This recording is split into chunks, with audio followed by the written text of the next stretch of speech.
Any opinions or viewpoints contained in the following program are expressly those of the program presenter and do not necessarily reflect the philosophy, opinions, or viewpoints of Praise Radio or M&M Broadcasting.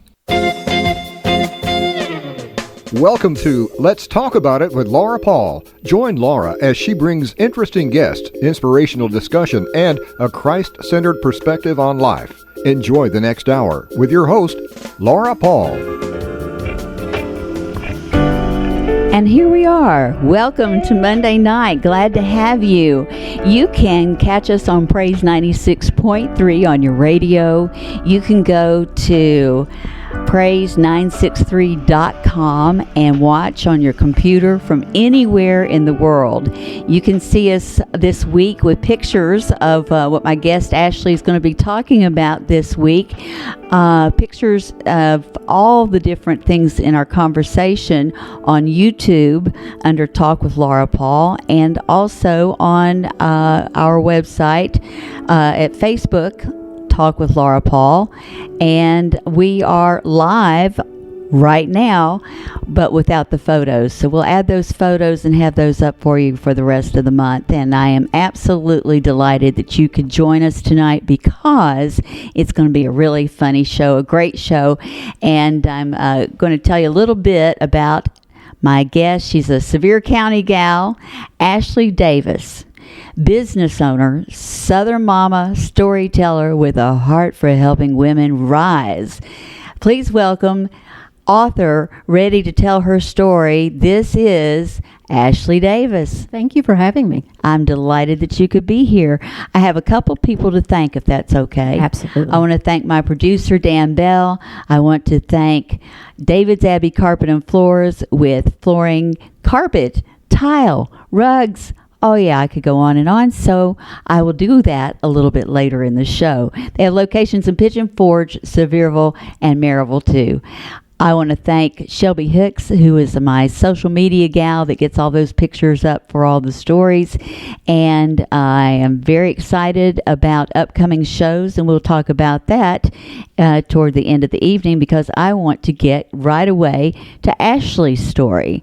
May I quote something I have read about you to you, Ashley? I suppose so. You suppose so? I've got it written up here, so I got to move up really close so I can see it.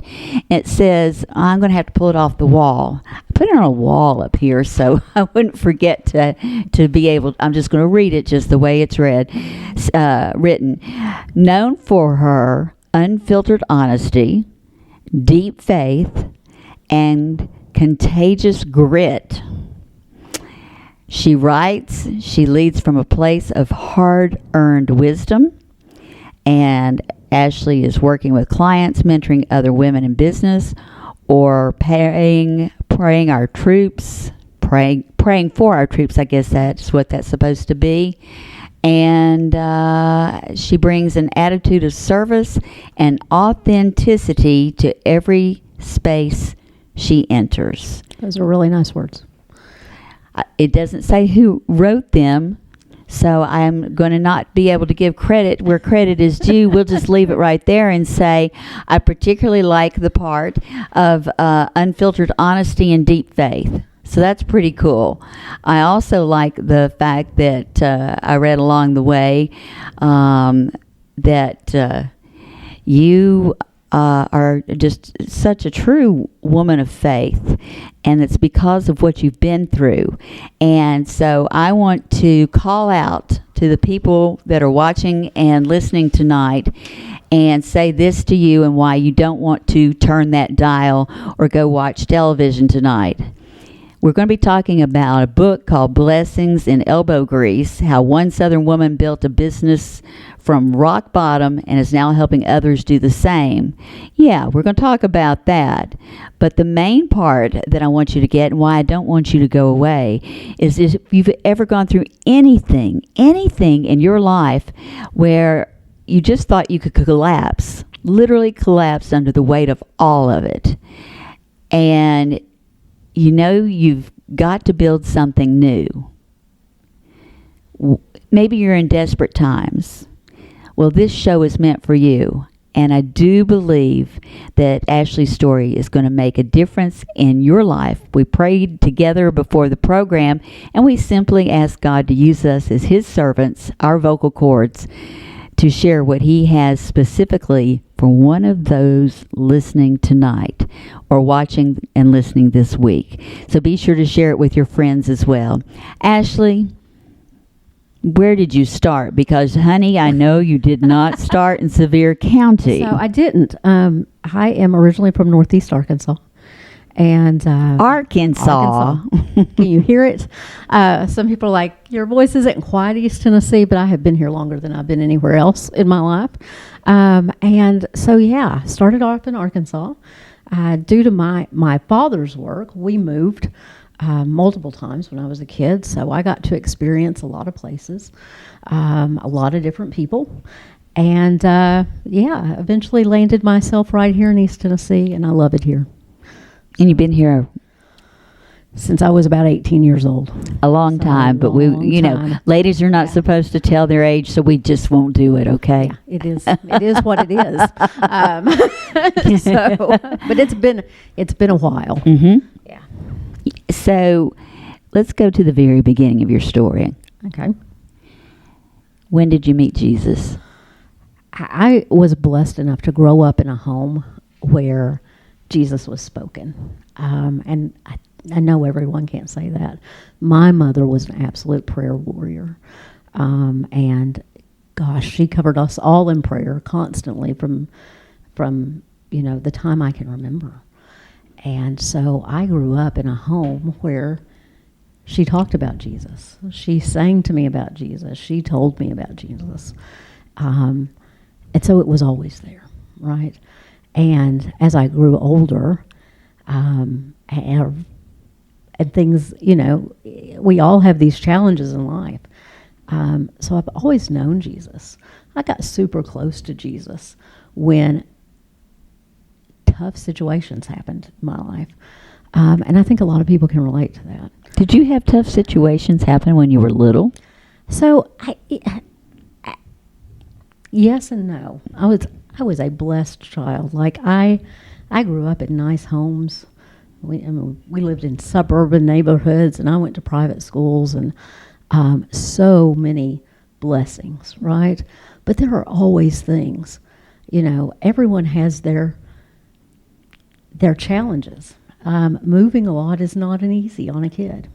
I was a pudgy little girl. I was shy. I didn't know how to talk to people. Different schools.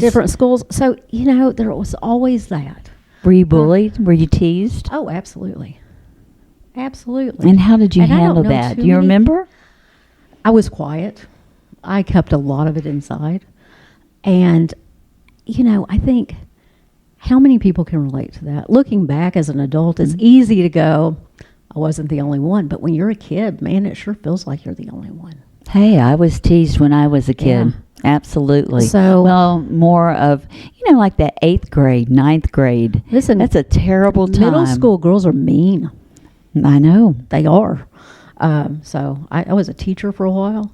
And I'll just tell you, like, you've got these kids who you love them and adore them. But man, Did you teach middle school? I taught 5th and 6th grade. Close enough. Yeah. So I'm just going to tell you, it is not easy being a kid. It is not easy being an adult who's responsible for kids and knowing how to deal with all that. But we all make it through, right? You come out on the other side, hopefully, and with some lessons and some better skills.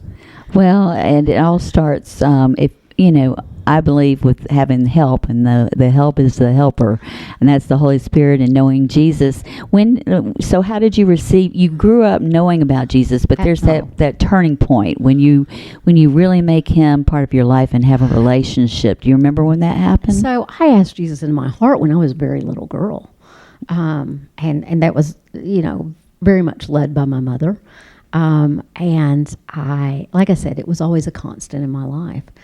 I was always taken to church on Sundays. My mother, when I was little, belonged to the Assembly of God Church, and my maternal grandmother belonged to the Church of Christ, two different ends of the spectrum. Oh, But you couldn't get any no. further from each other. But here's the thing. I grew up very steeped in knowledge of the Word. Like, it came from every direction. Uh-huh. And that was a wonderful thing.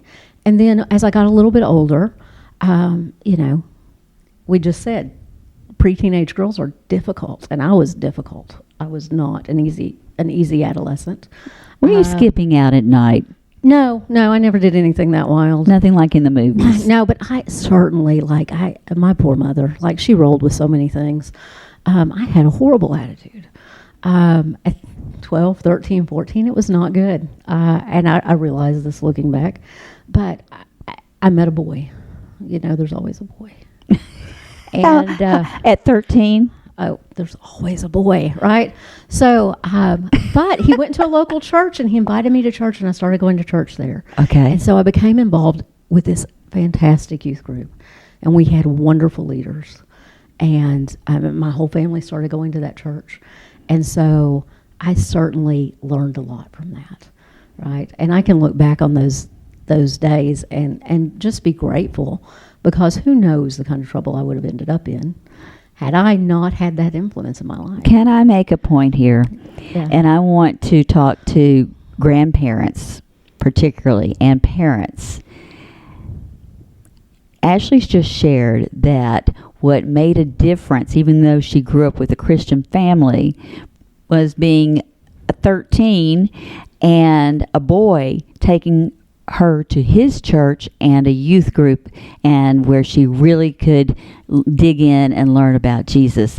And so maybe you could share with your grandchildren or your children the difference they can make in the world with people that they know at school, that are their peers, just by simply inviting them to come to their youth group. Mm-hmm. It's as simple as that. It either sticks or it doesn't, right? Mm-hmm. But, kids are looking for ways that they can make a difference in the world, and it is so simple. Well, and I think kids that age are looking for a place to fit in, right? It was Right. certainly that for me. School wasn't always the easiest place. I didn't always fit into that, the places I should be, or the ideal teen. I didn't always follow all the rules. And so when I found a place that I was genuinely accepted and loved, even though I was, 13, and 13-year-old girls are difficult, it made a huge difference for me. And that little church in Middle Tennessee, that met in a basement, by the way. We didn't even have a church building back then. It just made a world of difference. The people there, were a big part of raising me. And I'm grateful to this day for them. Do you have the ability to look back and put into words what that difference was with that little church in the basement? I think it was belonging.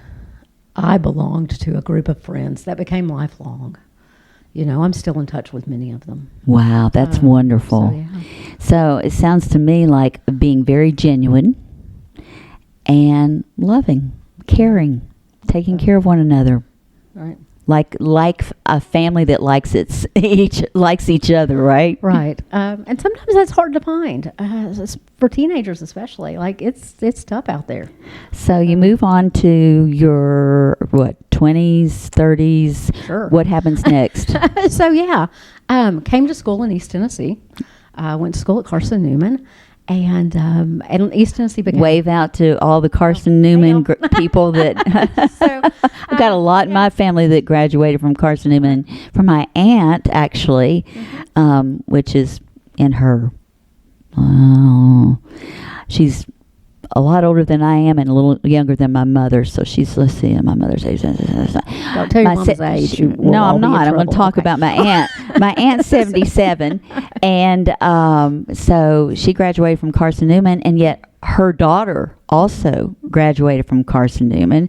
And if I'm not mistaken, some of her grandkids are going to Carson Newman. So good institution for education. Had some amazing professors there. That was a blessing. I had ended up working in Sevier County, as kind of part of that journey. And so,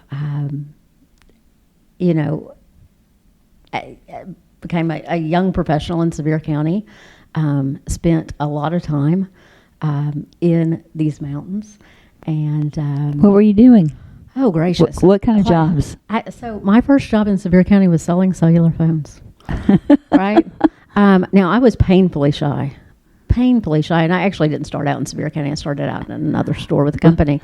But you're in sales. But you're Oh, in sales. No. Listen, if you want to eat in sales, you have got to learn how to talk to people, right? Uh, And that was huge.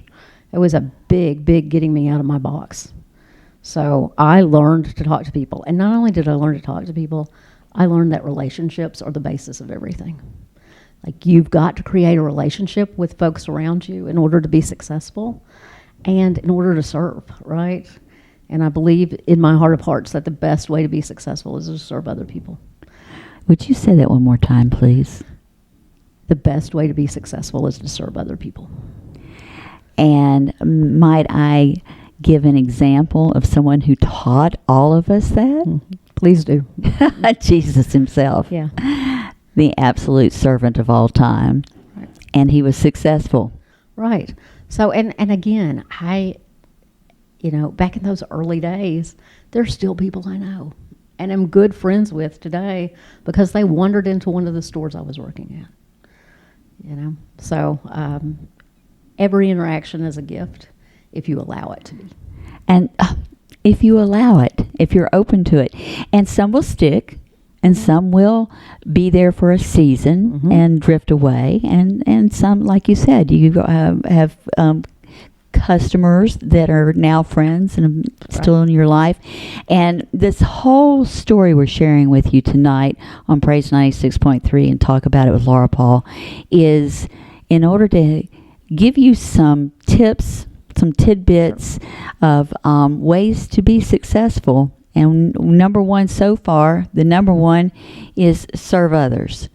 That's first on the list that I would say, and we don't really have a list because we're just having, as we always do, a conversation about someone's life, their real life story and Jesus, and we're kind of inching up to where the book takes off. But the next thing is, so you were selling cellular phones, and They were new back then. Nobody had one. and you went from you went from being a quiet type to having to be in conversation with everyone, and I've got to make sure my battery's plugged in. So you keep going, and I'll take care of this battery issue going on. And make sure we've got that going. So what happens next in your world? So there was a very sweet lady who became a customer and client of mine, and she invited me to a women's business meeting. Mm-hmm. And at the time, I didn't know which end was up. I was trying to figure sales out. I had my first real job. I was going to school full time. But she just insisted. And eventually, I took her up on that offer, and I started going to this women's business group with her.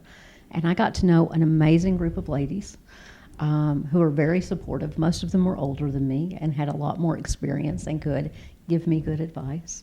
But it sort of became my foray into Sevier County and to a business setting. Eventually, that led to a job at a reduced cost clinic, which was a nonprofit, and So now you're in the nonprofit world. oh yeah, and have been ever since, by the way.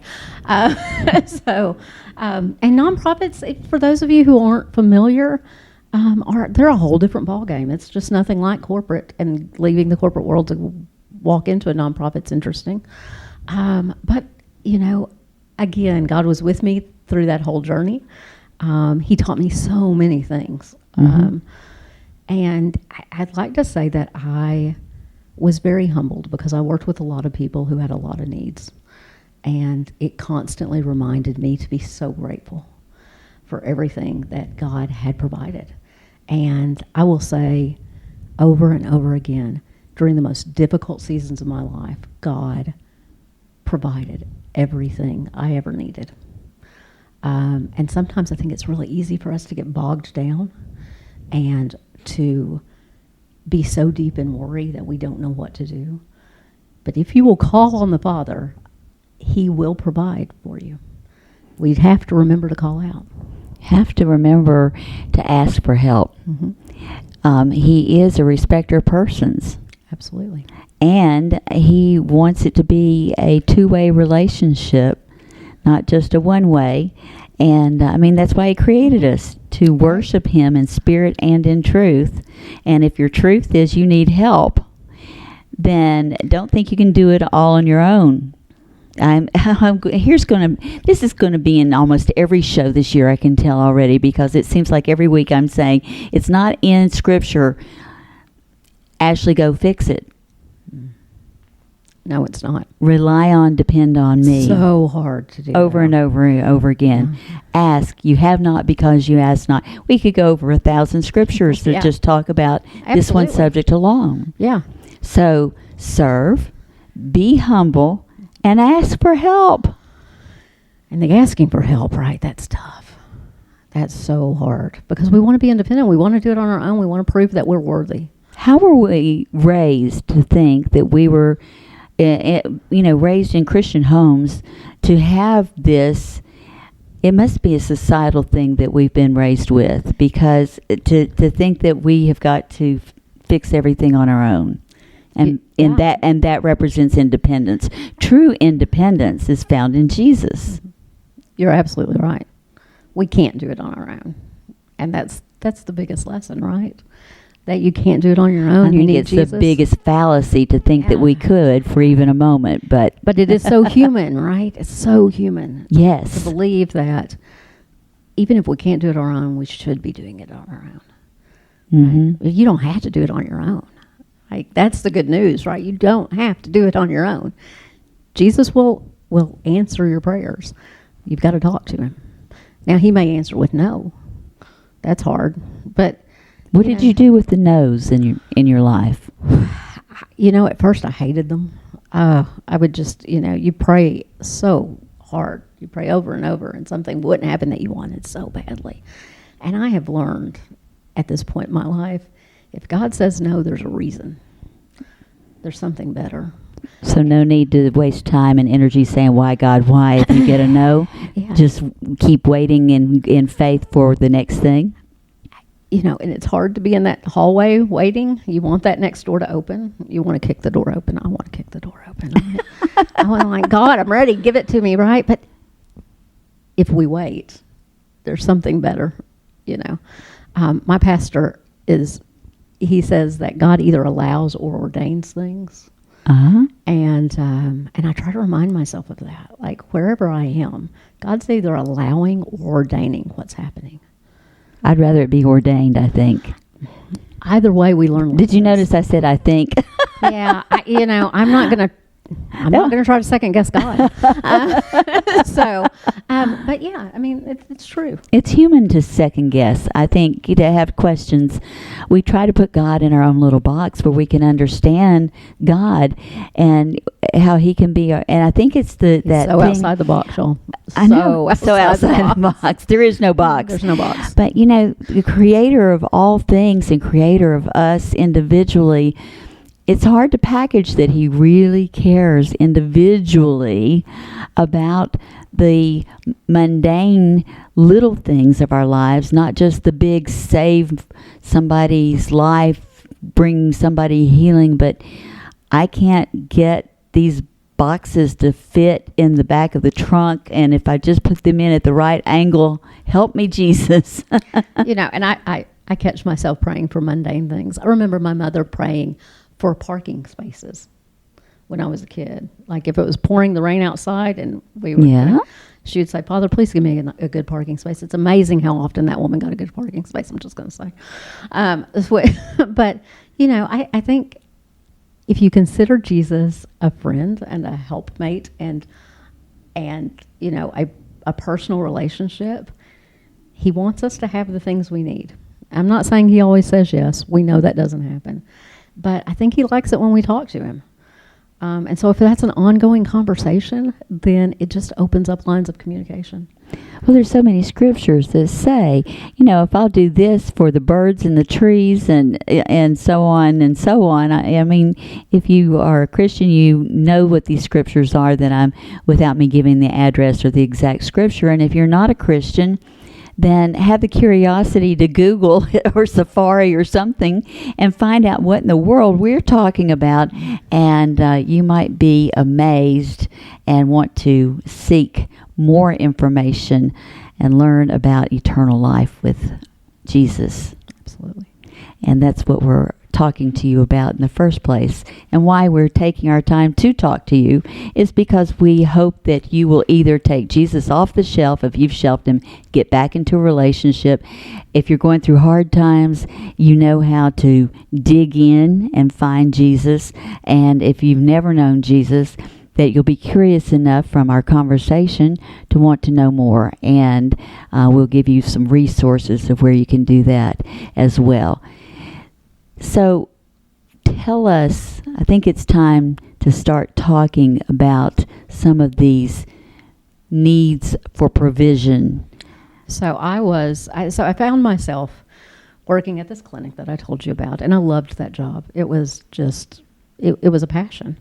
I felt like it was a mission to help people who didn't have medical or dental insurance find the health care they needed. So I was very, very aligned with that mission. And COVID hit. And all of a sudden, I found myself without a job. Now, why did your job just go away because of COVID? Well, it didn't exactly just go away. It's hard to do from home to... So I'm not a medical provider or anything along those lines. I raised money for this institution. That was my job. And fundraising was difficult during COVID It actually wasn't as difficult. People were very involved during COVID. Okay. People wanted to help. I think we did well during that time. But we were also under new leadership. Things changed. And for whatever reason, I was no longer considered a fit there. And wow, that was a blow. That was difficult. Especially during COVID. Mm-hmm. Absolutely. So, it was a surprise. You didn't really see it coming. I knew there were some hiccups. I knew that things were not as even as I wanted them to be, but no, I didn't. I assumed I would retire there. But there are times that God shakes us up and he moves us out of our comfort zones. And that was this for me. So during this period that you suddenly find out that you don't have a job and you are definitely shaken to the core, you are raising your children. I was raising my son. And you were on your own. I was on my own. And you only had $1,000 in the bank. I had $1,000 in the bank because I had started listening to Dave Ramsey. Really? And I don't know if there are any Dave Ramsey fans out there. But I had started listening to Dave Ramsey. And if you're familiar with the baby steps, even if you're not, you should look them up. You can find them online for free. You don't have to buy anything. But a $1,000 emergency fund is the first baby step with Dave Ramsey. And so I had saved $1,000. And that $1,000 meant everything to me. Like, it was... Your next meal at one point. Well, it was... God always provided. God always provided. But I'll just say, it was evidence that I was going to be okay. In my brain, if I had that emergency fund, I was good. Mm-hmm. I could make it. I'm scrappy. I could figure it out, right? Okay. So that's what that $1,000 meant to me. And I was proud of myself for saving that money. That was a lot of money. Folks out there who work for nonprofits, you don't make a lot of money.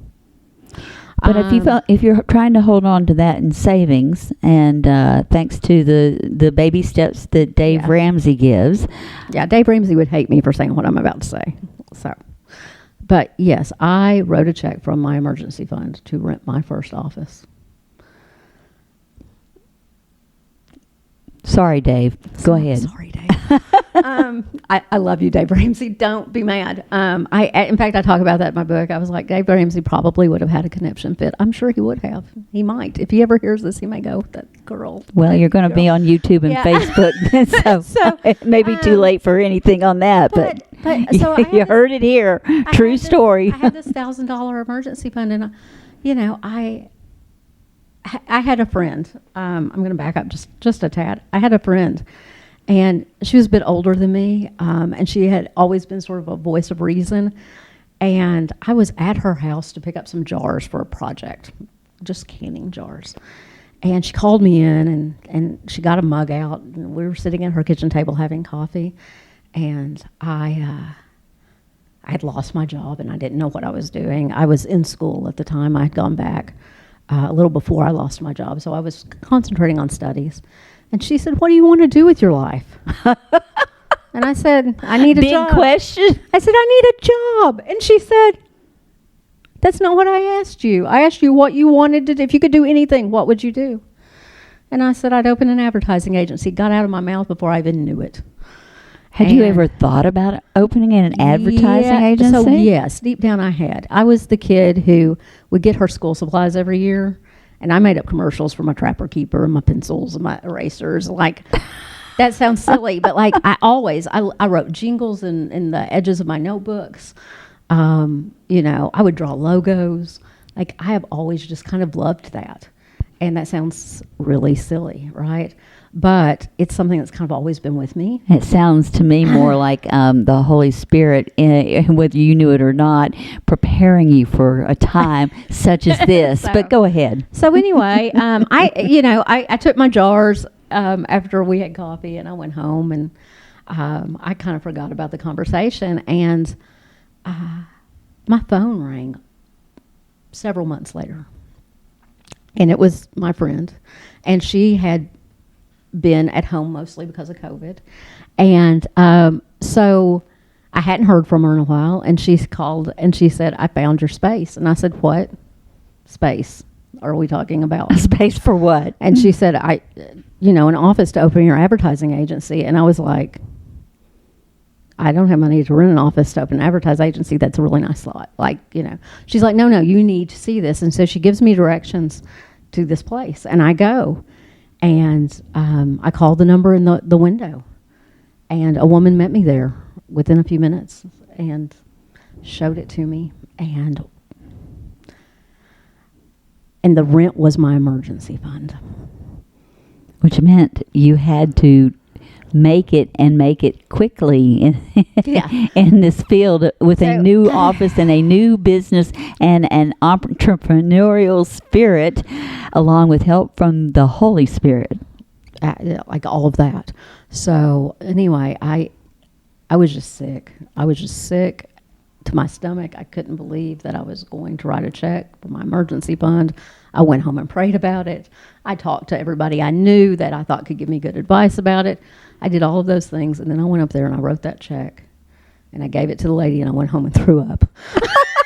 So,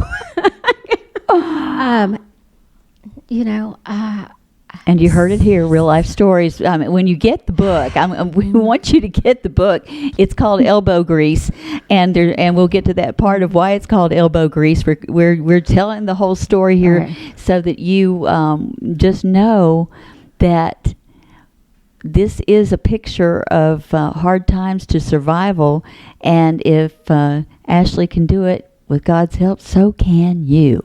With God's help is the biggest part of that. Absolutely. So anyway, I rented the space, and my landlord was kind enough to leave some desks and chairs so that I wasn't sitting on the floor, and a refrigerator. And so it was me and the refrigerator, pretty much. That was it. And I had my laptop from grad school that I'd been doing my homework assignments on, and it was on its last legs. And I had some freelance work to do.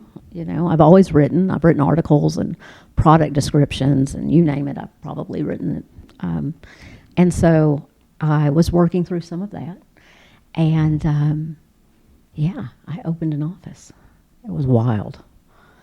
And so... What did you do? Start with the phone book? The yellow pages? So interestingly enough, I the day I wrote the check, I spent a little time in the office, and then I decided to go home, and I realized that I needed to pick up a shirt from the dry cleaner for my son, who had requested that I go pick up the shirt. So I leave my office, and I literally go around the corner to Hatcher's Dry Cleaners there in Sevierville. And in the parking lot, I ran into a man I knew. And I knew him from my nonprofit work. And he knew that I no longer had a job there. And he said, "Hey, what are you doing now?" And I said, "I think I just opened an advertising agency." And I think. and he lit up like a Christmas tree. Yeah. And he's like, "That's fantastic." He's like, "Listen, I really need help with Facebook. Can you help us with this?" He was a realtor. And I was like, "Absolutely." So we made an appointment, and he came to my new office that was bare. There was nothing in that office when he came in, but he hired me. And so it was not a huge account. But it was your first. It was my first. And it was just that little glimmer of hope that it was going to be okay. It was like God going, "I got this." It's kind of like a football game or something. I feel like color commentary talking to you, where I'm going to point out the fact that what were the chances that when you left the office, when you did, that you went to the cleaners because your son had asked you to stop by the cleaners. It wasn't really in your plan for the day. And then this gentleman that you used to know just happened, that keyword, just happened to be in the parking lot at that time, and then kindly and generously asked you what you're doing now because he knew you were no longer in the nonprofit. All of those could have now, some people believe in happenstance and luck. I believe God provides. And he had set each of those little time slots out in line to provide for you. And that's what he does. Yeah. That's what he does. I've seen it so many times in my own life and in the lives of others that I talk to, and they'll say, "And then you wouldn't believe but." You wouldn't believe but. Those are the best stories, aren't they? Oh, they're the great, and those are the stories that bring you hope. Faith is, I heard this in a sermon this past week. Faith is what you believe in. Hope is in what you want for the future. And so it's your activity of faith and waiting on God to fulfill the hope in the future. And we hope that everybody's ultimate hope is to be with Jesus in heaven for eternal life, but to want whatever Jesus wants. To want to be whatever Jesus wants us to be, to do whatever Jesus wants us to do. And we have the opportunity here in this world to learn to walk with him. Explain that. Well, I think it's a relationship. I think that's what people that aren't interested in religion, quote unquote. Quote unquote? Quote unquote. Am I still on? Okay. I think that's it's the hiccup. It's the setback, right? They don't understand. They think they have to believe in something they can't see. It's not about believing in something you can't see. It's about walking with someone who can help you be everything that he means for you to be, right? He'll guide you. He's not going to do it for you. You've got to put in the work. But if you ask for wisdom and guidance and discernment, you'll get it. Now, you've got to be careful what you ask for. Talk about that in my book, too. Because sometimes we pray for things, and God's like, "Here you go," right? And you have no idea what just happened. And so those are fun moments, right? Give an example of one of those moments. Oh, gracious. There are so many. And they're in the book. Yeah, well, they are. And the book is coming out in February. And Okay, so we're getting ahead of ourselves Yeah. because we're talking about the book, but everybody wants to know how they can get the book and So- why it's called Elbow Grease. And so we'll get there. Okay. And I'll give you a moment to take a breath if this is a good time Sure. to do that. And I will share with everyone that is listening and watching about my favorite place. And that's my favorite family. And why? Because they are different. I'm always talking about making a difference, and they make a difference. It's 3 generations of family at this place called David's Abbey Carpet and Floors. Started with David Hayes. You hear him on Praise 96.3 frequently. He's a man of faith. His family, I see them at church and gospel music events all the time, true believers. And they take that into their workplace and what they do. And having Jesus in the workplace makes a difference. And they're all about service. Yes, Didn't you say something earlier, Ashley, about serving? Oh, absolutely. And I will give your sponsor a plug too, because I have seen David's do wonderful work for people. And they are very involved in this community. So Very good, involved. Good folks. Yes, and not their work in the community. Yes, but let me tell you, in the store, those professionals, their knowledge actually saves you money. They're not salespeople trying to sell you. And there's places where you go in and you tell them what you want, and you tell them your budget, and they try to upsell you on every little turn and curve that they Why people can. hate salespeople. It is true. It's true. Salespeople have a bad name, and it's because of that kind of attitude. Instead, they will show you what you want to see, and if you're looking at product that's more expensive, they'll tell outside of your budget. Well, you're going to be needing to go to here, and if that's what you choose to do, well, then it's what your choice is. And at least they have a selection to where you have a choice that you can make. And that's a big thing, too, having a big selection. Three locations. So you don't have to drive an hour across town if you live in Sevierville to go to Knoxville, or go a half an hour the other direction. If you live in Maryville and need something, you don't have to drive to Knoxville. And it's just really nice to have a location in Maryville, Knoxville, and Pigeon Forge. It's very simple. And by the way, flooring, tile, carpet, knowledge about all these new things that are not real hardwoods, but different kinds of hardwoods. cool. And they are very Yeah. cool because they look like real hardwood. But they're they so much also easier. still have the real thing. Oh, don't tell everybody how much easier those are. Real hardwoods are still a great thing, because I have real hardwood in my house, and I love bet it. it's beautiful. Oh, I just Yeah. love it. But anyway, I guess you get the idea. Go and see for yourself why they really do make a difference, and how they treat their customers, and how much they appreciate having you come in and say hello.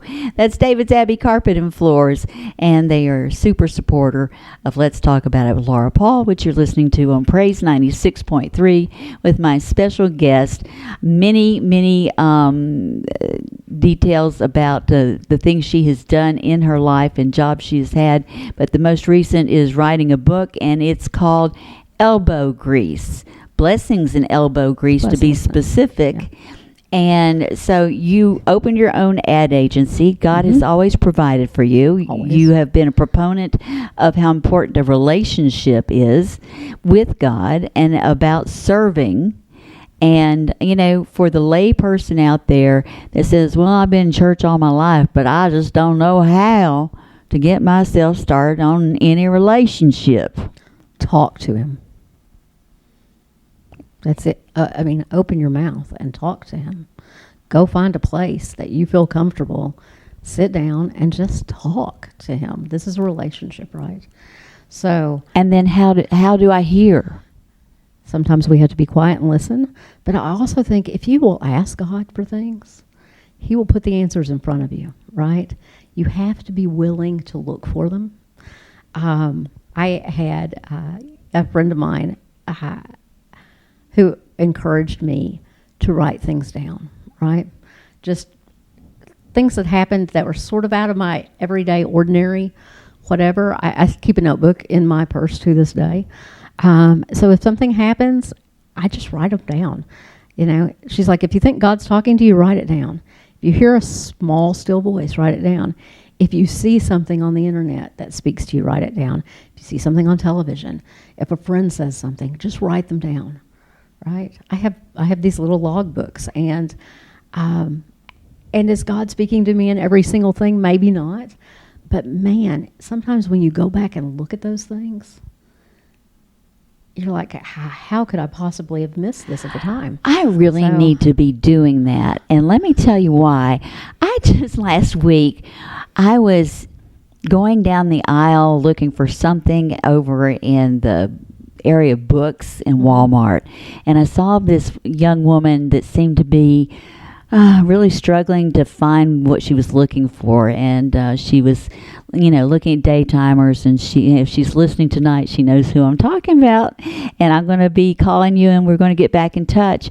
But anyway, I started talking to her, and just in short order, we could tell that.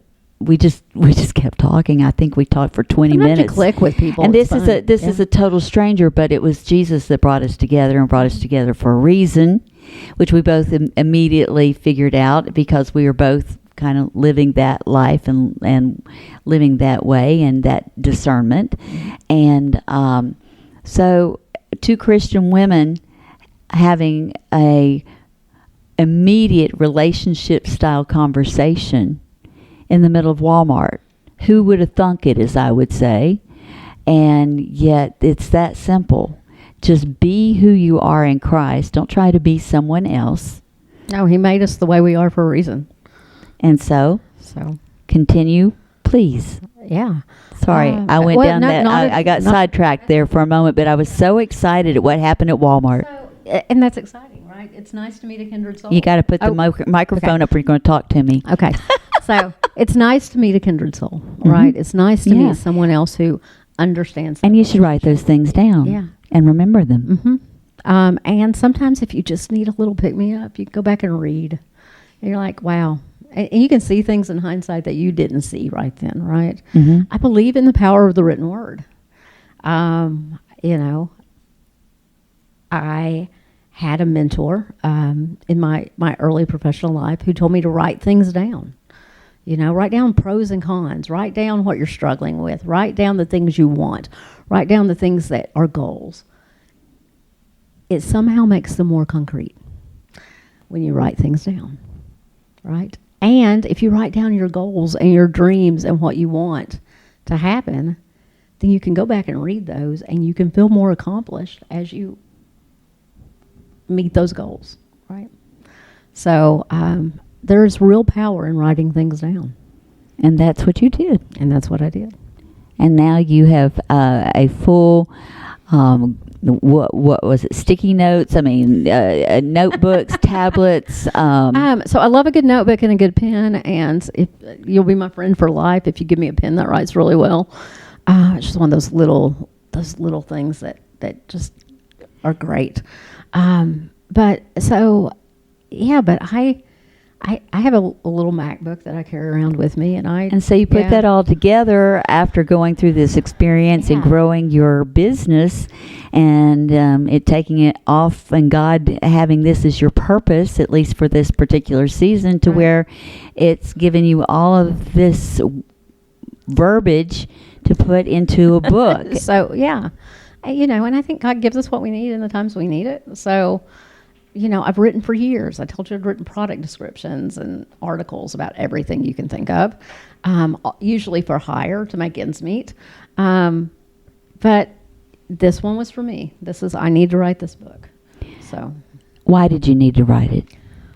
I think it's just a confirmation of where I am right now, if that makes sense. Where are you? I'm in a really good place. I'm a business owner. I truly enjoy my circle of people, friends and family. I am very grateful to be where I am today. And I think this book just kind of embraces all of that. And also, I want other women to understand that it never feels like the right time to start, right? Always, if I could get such and such done first, if I just had a little more money in the bank, if I could lose 10 pounds, if, like, we Will all you do quit? that to ourselves, Will you right? quit it? Yeah. Ashley, don't be giving out all my if list. But here's the thing. We all have that, if I can just get to the end of this week, then I'll do X, Y, and Z. Don't do that. If I can give you any piece of advice today, don't do that. Thank you for that advice. Get started. You can get started messy. That's okay. God knows we're messy. He will help us. He will help us work the mess out. You can be productive in an unproductive office called your kitchen table that's covered with all the children's whatever. Yeah. I mean, your house doesn't have to be clean. You don't have to know what everybody's going to have packed in their lunch boxes next week. You don't have to have that pile of papers finished on your desk at work. You can start messy. And I will say this, God gives us all something, right? He gave me the written word, and I know that at this point in my life. But for years, I just didn't embrace it, right? So dig deep, figure out what your gift is, and don't let it go to waste. Do something with it. It's why he gave it to you. I'm just sitting here like, it's not very good to be doing talk radio live that's going to be shown on YouTube later and is on Facebook Live and be speechless. But you've just left me absolutely speechless, deep in thought of all the excuses just don't hold up anymore. And so if they don't hold up for me and they didn't hold up for you, well, what about you? Those of you listening and watching, what about you? Do your excuses for not getting started on what God has for you to do stack up, really? Because you need to clean the house first, or you need to organize your desk, or you need to, whatever your need to is. There's always something, right? The world puts all kinds of obstacles in front of us. Well, and the enemy could be putting that obstacle there to keep you from doing what you are purposed to do by God for the benefit and the glory of Jesus and the kingdom. Yeah. So, and I think as women, a lot of times we worry if we're good enough. Like, am I good enough to write this book? Am I good enough to teach these kids? Am I good enough to stand in front of my church and sing on Sunday?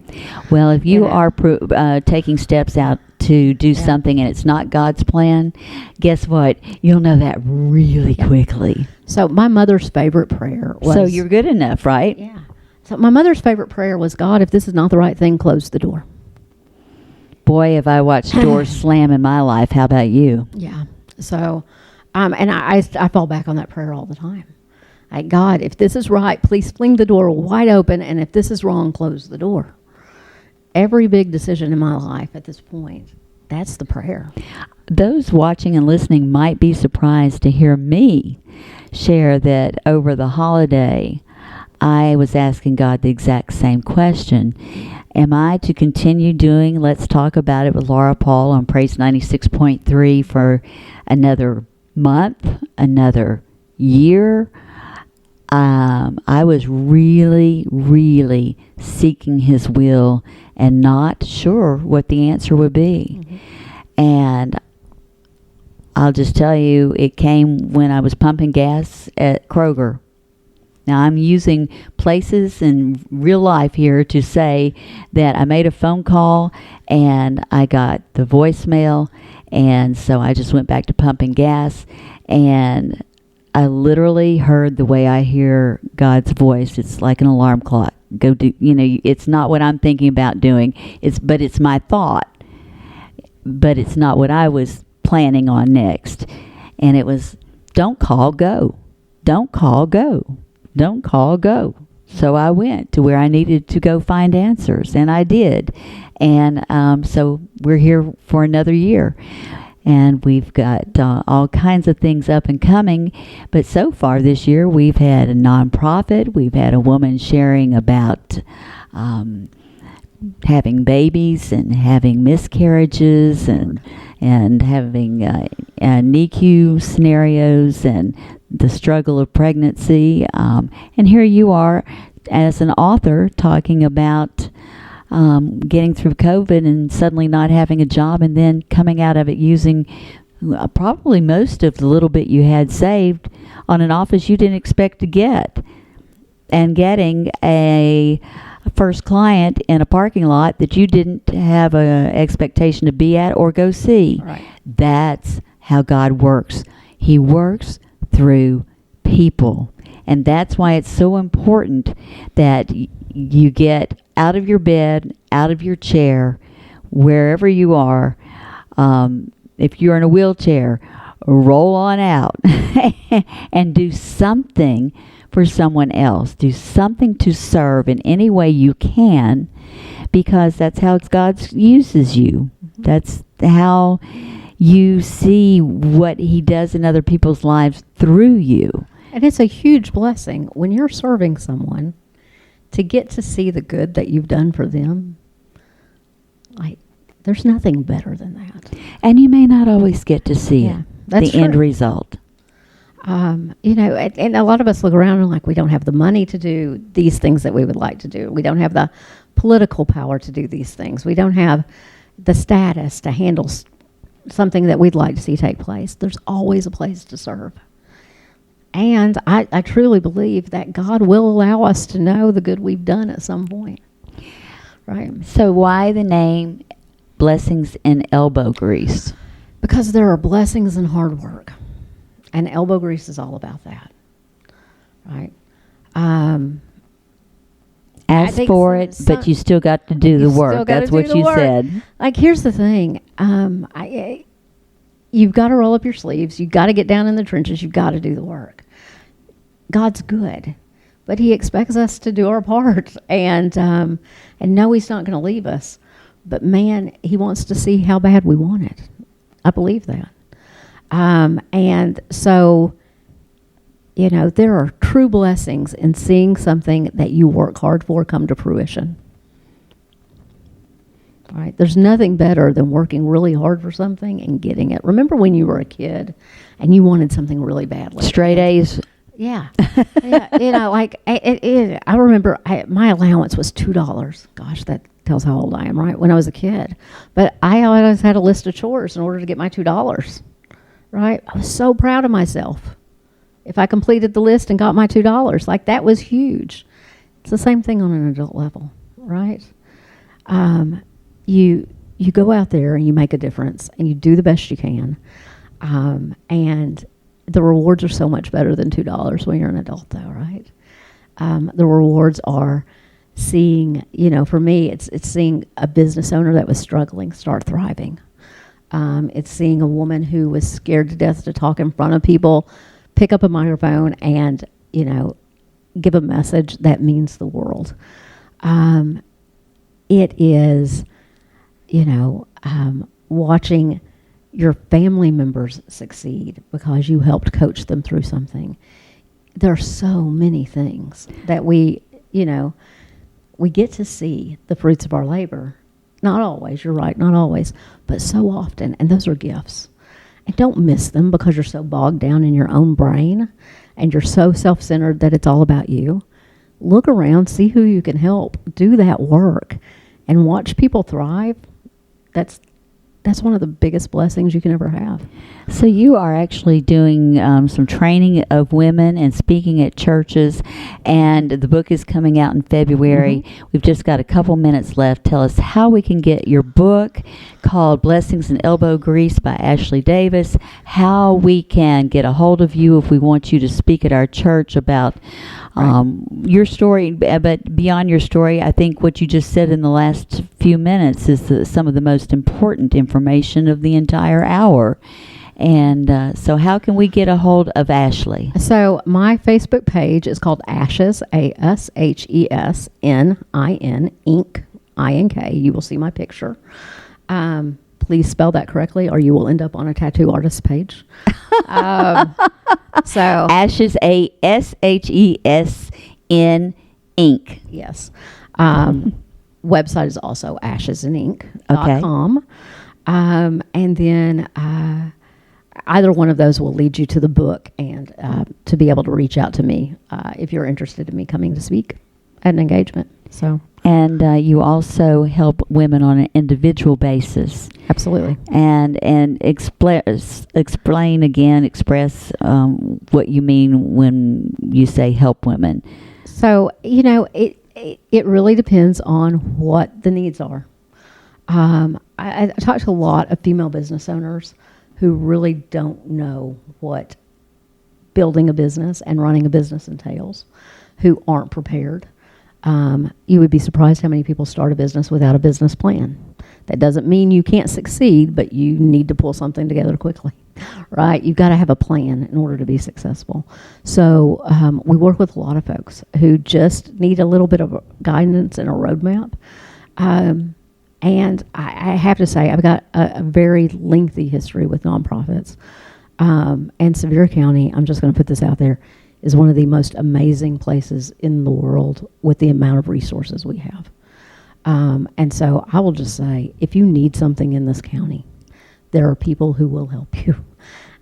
Whether that's food, whether that's clothing, whether that's a job opportunity. Sounds to me like you still are a contact and a connector of people Right. to help people. Right. So, here's the thing. Reach out if you need something. Feel free to reach out. I may not be the answer, but maybe I can connect you with the answer. And we all know the ultimate answer is our Father God. I want to thank everyone for joining us tonight and hearing Ashley's story. The book, Blessings in Elbow Grease by Ashley Davis, out in February. If you need help with a business plan or getting started in your own entrepreneurial endeavors, then get a hold of Ashley, or if you'd like her to speak at your church. Thank you, Ashley, for being with me tonight on Let's been Talk fun. About It. And of course, you can see it with pictures of what we've been discussing on Facebook Live and on YouTube throughout the rest of the weekend into the month. So far this year, we have had nonprofits. We've had ladies talking about difficulties in true life. We've had, so that's Knox County, Blount County, Sevier County, and guess what? Next week, we'll probably be talking to you about some of your favorite Southern gospel music artists from all over. Yes, it's going to be a Southern Gospel Music fun event next Monday night at 7. I hope you'll join me right here on Let's Talk About It on Your Praise 96.3. Thank you, everyone. Have a great evening. Good night. And remember, I always forget sometimes. Usually I don't forget. Go talk to your best friend, Jesus, and then go out and talk to somebody about your best friend, Jesus. Now, Good advice. good night. Good night. Thank you for listening to Let's Talk About It with Laura Paul. Join us next Monday evening at 7 o'clock for another chance to call in and talk about it with Laura Paul, right here on Your Praise 96.3.